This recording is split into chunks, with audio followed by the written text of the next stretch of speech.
কেন করবে? আমার এক ভাই এখানে পড়ে গেছে মাদাপুরে পুলিশের।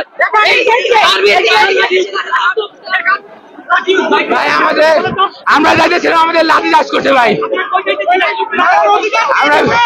আমরা ভিতরে যাওয়া লাঠি চাষ করছে সেনাবাহিনী আমাদের লাঠি চাষ করছে। দর্শক, শিক্ষার্থীদের দাবিতে সেনাবাহিনী লাঠি চাষ করছে। এখন যে আপনাদেরকে ভুল করেছে, আমাদের মাইস্ট্রনদের ভাইদেরকে ওরা আমাদের মাইস্ট্রনের ভাইদের গুম করে ফেলেছে। ওদের উপরে আমাদের অনেক ক্ষোভ হয়েছে, ওদের উপরে আমাদের অনেক ক্ষোভ হয়েছে। লাশ গুম করেছে